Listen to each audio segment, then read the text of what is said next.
My sister is calling me again. For the 9th time in 40 minutes, and I'm watching her name, Megan, pulse on my screen like a migraine that refuses to quit. I don't answer. Instead, I stare at the text that came through 3 minutes ago. We need to talk. It's about Jake. Please, Jake, my husband. Well, ex-husband, technically, as of 72 hours ago when a judge signed papers that turned 8 years of marriage into a legal footnote. But here's the thing nobody tells you about divorce. The paperwork might be done, but the rage, the betrayal, the absolute volcanic fury that lives in your chest cavity like a second heartbeat. That doesn't get filed away in some county courthouse drawer. That stays with you. And right now, that fury is the only thing keeping me warm in the front seat of my car, parked across the street from a modest 2-story colonial in the suburbs. Jake's childhood home, where his mother still lives, where he apparently moved back in after I changed the locks on our house, where he's been sleeping on a sofa bed for the past 3 weeks. I should probably feel guilty about that. I don't. Because 3 months ago, 3 months, I came home early from a work conference, excited to surprise my husband with takeout from his favourite Thai place, ready to curl up on the couch and maybe reconnect after weeks of him being distant and stressed about work. I opened our bedroom door and found him reconnecting with someone else, my sister, Megan, in our bed. The same bed where I'd cried on her shoulder 6 months earlier when I'd had a miscarriage. The same bed where she'd promised me, hand on my hair, voice full of sisterly devotion, that everything would be okay, that Jake and I would have another chance, that she'd always be there for me. Turns out she was always there, just not in the way I'd imagined. I remember standing in that doorway, Thai food containers slipping from my hands, green curry splattering across hardwood, and the only thought in my head wasn't sadness or shock. It was a kind of clinical curiosity. How long? How long had I been the punchline to a joke I didn't even know was being told? Jake scrambled. Megan cried. They both said it just happened, like gravity or weather, something beyond human control. But here's what I learned in the weeks that followed. After I kicked him out, after I stopped answering Megan's calls, after I hired the most ruthless divorce attorney in the tri-state area. It didn't just happen. It had been happening for 14 months. 14 months of late-night texts, of weekend work trips that lined up a little too perfectly with Megan's girls' weekends, of family dinners where they sat across from me, passing breadsticks and betrayal with equal ease. The lawyer, Catherine, a woman with silver hair and the emotional range of a corporate raider, laid it all out for me in a conference room that smelled like expensive leather and vindication. Pennsylvania is an equitable distribution state. That house, half yours. His 401k, half yours. The car he just leased, the Audi he bought without consulting you. We can argue marital funds, and if he can't make payments... She smiled. It wasn't a kind smile. Well, repossession is always an option. And that's when something shifted in me. Not sadness, not even anger exactly. Just a cold, crystalline clarity. If Jake wanted to blow up our life, fine, but I wasn't going to be the only one standing in the crater. My phone buzzes again. Megan. Anna, please. I know you hate me. I know. But you need to know what he's doing. I stare at the message, and for the first time in 3 months, I answer. If you've ever been betrayed by someone you loved, someone you trusted, and fantasized about the moment they finally got what they deserved, hit that like button right now. Subscribe, because this story has more twists than a pretzel factory, and trust me, the payoff is chef's kiss. Let's get into it. Let me rewind. Because to understand how satisfying this revenge gets, you need to understand who Jake was, or at least who I thought he was. We met in college, University of Pennsylvania, sophomore year, in a packed lecture hall where he sat 2 rows ahead and always asked the professor questions that made me roll my eyes. Not because they were dumb, because they were smart, in that effortless way some people have, where you can tell they're not trying to impress anyone. They just genuinely want to understand how systems work, how pieces fit together. He was studying engineering. I was pre-law, convinced I'd become a public defender and save the world one case at a time. We got coffee after a study group, then dinner, then breakfast. 3 years later, we got married in a small ceremony in my parents' backyard, under string lights and a sky so clear it felt like a blessing. Megan was my maid of honor. She wore lavender. She cried during my vows. She whispered, "You deserve this," as she straightened my dress. I believed her. For 8 years, I believed a lot of things. That Jake's late nights at the office meant he was working toward the promotion he'd been chasing. That Megan's sudden interest in staying close after she moved back to Philadelphia after a messy breakup with her fiancé was just her needing family. That the distance I felt creeping into my marriage was normal, something all couples went through, something we'd fix with better communication or a weekend away. I didn't know I was living in a script someone else had already rewritten. November 14th. I will remember that date for the rest of my life, the way you remember the date of a car accident or a cancer diagnosis. I was supposed to be in Boston until Friday, 3-day legal conference, boring panels, expensive hotel coffee. But the keynote speaker cancelled, and my firm's senior partner told us we could head home early if we wanted. I missed Jake. We'd been off, disconnected. And I thought maybe if I surprised him, if we had an unplanned Thursday night together, we could talk. Really talk. I texted him at 4 p.m. "Conference ended early. Be home by 7. Want tie?" He didn't respond. That should have been my first clue. Jake always responded. He was one of those people who treated his phone like a tether to the world, who'd text back even in meetings, even in the bathroom. But I brushed it off. Traffic was light. I picked up Pad CU and spring rolls, his favourites, and pulled into our driveway at 6:47 p.m. The porch light was off. Another small thing. Jake always left it on. I unlocked the front door. The house was quiet. Too quiet. No TV murmur from the living room. No clatter of dishes from the kitchen. And then I heard it. Laughter. Megan's laughter, high and bright, coming from upstairs, from our bedroom, followed by Jake's voice, low and playful. "Shh, she won't be back till Friday. We're fine." I don't remember climbing the stairs. I don't remember my hand on the doorknob. I just remember the door swinging open and the world ending. Jake's face went white. Megan screamed, actually screamed, like I was the intruder, like I was the one violating sacred space. The Thai food hit the floor, and I stood there, frozen, as my brain tried to catch up with my eyes. My husband, my sister, in my bed. Jake scrambled for his pants, words tumbling out in a panicked stream. Anna, this isn't... We didn't mean... Megan grabbed the sheet, clutching it to her chest. And her face, God, her face, wasn't shame. It was annoyance, like I'd interrupted something inconvenient. "Anna," she said, voice shaking but eyes hard. "You don't understand. I don't understand." My voice sounded like a stranger's, calm, cold. "You're in my bed, with my husband. What exactly am I misunderstanding?" Jake started crying, actual tears streaming down his face, and he reached for me. I stepped back. "Don't." One word, but it landed like a door slamming shut. They both tried to explain. Over the next 48 hours, through a haze of sleeplessness and shock, I got the story in fractured pieces. It started at a family barbecue last summer, just talking, just connection. 14 months ago, my brain whispered, 14 months. Then texts, then coffee, then... It just spiraled, Jake said, sitting on our couch while I stood, arms crossed, refusing to sit, refusing to make this comfortable. "We never wanted to hurt you," Megan added, perched on the armchair like a guest in my home. My home.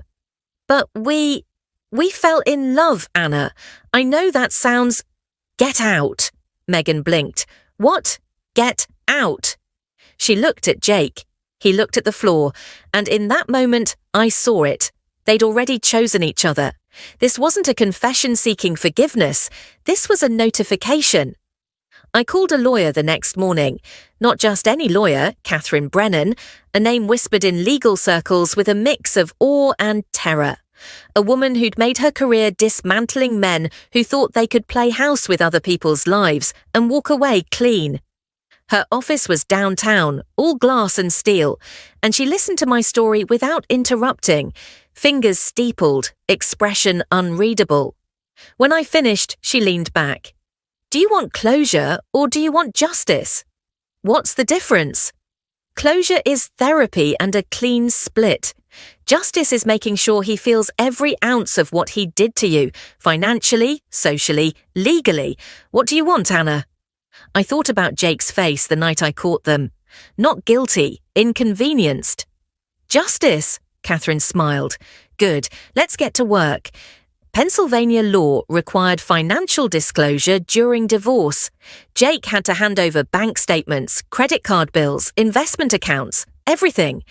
And that's when Catherine and I discovered the real betrayal. Look at this, she said, sliding a highlighted statement across her desk. It was a joint credit card. One I'd forgotten we had, one Jake said he used for work expenses. Except the charges weren't for work. They were for Megan, hotels, restaurants, jewelry.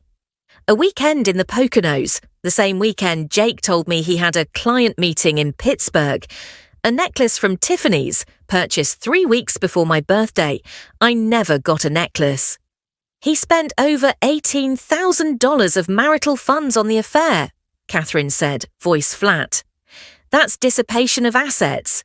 We can argue he owes you reimbursement and use it to justify a larger share of everything else. I stared at the numbers. $18,000. He'd spent $18,000 romancing my sister while I packed his lunches and paid half the mortgage. How much can we take? I asked. Catherine's smile was sharp. How much do you want? That's when Megan called. 3 weeks into the divorce proceedings, after I'd stopped answering her texts, after she'd apparently realised that I'm sorry wasn't going to rebuild a bridge she'd napalmed. I answered on the 9th call. What, Megan? Silence, then quietly. He's cheating on me. I almost laughed. Are you kidding? Anna, please, I know I don't deserve your help, I know, but he... Her voice cracked. He's seeing someone else, a woman from his gym. I found texts, and he told me you're taking everything in the divorce, that he's broke, that he needs my help to pay his legal fees. Wait, stop. I pulled over, heart pounding. He asked you for money. $15,000. He said you froze his accounts, that he can't access anything until the divorce finalizes. Megan, I didn't freeze anything. He has access. Catherine made sure of it. He gets a living stipend from the marital account. Silence. Then, slowly, he lied. Yeah, he lied. Welcome to the club. I expected her to hang up. Instead, she said, I want to help you destroy him. We met at a Starbucks, neutral ground. I got there first, ordered a black coffee, sat in the corner, and watched Megan walk in. Thinner than I remembered, eyes red-rimmed, designer bag clutched like armour. She sat down without ordering. I'm not asking for forgiveness, she said. Good, because you're not getting it. She nodded. But she swallowed. I need you to know I thought he loved me. I thought we were... God, I thought once the divorce was over we'd build a life together, I finished. Yeah, he's good at making people think that. Her jaw tightened. He told me you were cold, that you didn't understand him, that the marriage was over years ago. Megan. I leaned forward. He told me the exact same thing about his college girlfriend when we started dating, word for word. He has a script. She went pale. You're saying I'm replaceable? Yeah. For a long moment, neither of us spoke. Then I asked, this woman from the gym, how long? I don't know, at least a month, maybe longer. And he asked you for $15,000? Yes. I pulled out my phone, opened my banking app, and showed her the court-ordered account summary. He has $4,200 in accessible funds right now. He's not broke. He's lying. Meghan stared at the screen, and something shifted in her expression. Something brittle snapping into something sharp. "What do you need from me?" she asked. "Here's what we did.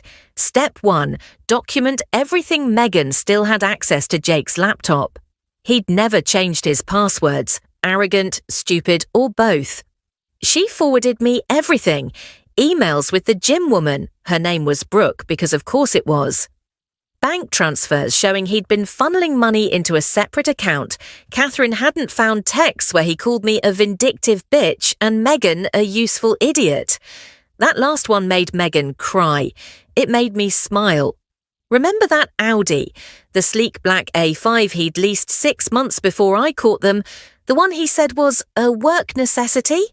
Turns out he'd financed it using a joint line of credit without my knowledge. Catherine filed a motion to have it classified as marital debt. The judge agreed, and when Jake couldn't make the payment, because most of his money was now legally mine, the dealership repoed it. Meghan sent me the photo. Jake, standing in his mother's driveway, watching a tow truck haul away his dream car. I made it my phone background. Here's the kicker. Jake and I didn't have kids. But Meghan got pregnant. She didn't tell him right away, waited until the divorce was nearly finalised, until Jake had already moved on to Brooke, until he felt safe. Then she scheduled a paternity test. Pennsylvania child support guidelines are aggressive. Based on Jake's income, which, thanks to Catherine, I knew to the penny, he owed Meghan $1,847 a month. Plus health insurance, plus half of childcare costs. She filed the paperwork the same week the Audi got repoed. Meghan and I didn't go scorched earth. We went surgical. We compiled everything, the affair timeline, the financial lies, the texts, and sent a carefully worded letter to Jake's family, not blasting him publicly, just making sure his mother knew exactly who was sleeping on her sofa bed. Mrs. Patterson was a devout Catholic. She did not take the news well. Jake called me screaming, "You turned my mother against me." "No, Jake, you did that yourself. I just provided documentation." He hung up. 2 days later, Meghan texted. His mum made him start paying rent, $800 a month. I laughed so hard I cried. Here's what Jake's life looked like 6 months after I caught him. Divorced, with me keeping the house and 60% of marital assets. No car, $1,847 a month in child support. $800 a month rent to his own mother, legal fees, from trying and failing to fight Catherine's motions. A new girlfriend, Brooke, who, according to Meghan's intel, was getting bored. He tried to contact me, once through email. Anna, can we please talk? I made mistakes, but this is too much. You're destroying my life. I forwarded it to Catherine. She replied on my behalf. Mr. Patterson, all actions taken by Ms. Chen have been within legal bounds as determined by the court. Further contact will be considered harassment. Regards, Catherine Brennan, Esky. Then, one night, he showed up at my house. Our house, my house. I saw him through the window, standing on the porch, looking smaller somehow, shoulders hunched. I didn't open the door. "Anna, please," he called. "I know you're in there. Just let me explain." I called the police. They arrived in 6 minutes. Jake didn't get arrested, just escorted off the property with a trespass warning. But watching him walk away, defeated, deflated, finally understanding that he couldn't charm or lie or manipulate his way back into my life, that was sweeter than anything I could have scripted. Meghan and I aren't friends. We'll never be sisters again, not really. But in that Starbucks, in the quiet moment after she agreed to help, I asked her, "Why?" She knew what I meant. She stared at her hands. I thought I was special, that he saw something in me you didn't give him, and I wanted to feel chosen. And now? Now I know I was just convenient. She looked up, eyes wet. "I'm sorry, Anna. I know that doesn't fix anything, but I am." I nodded. Not forgiveness, just acknowledgement. Your kid, I said. They're going to need stability. Make sure Jake pays every penny. She smiled, bitter. Oh, I will.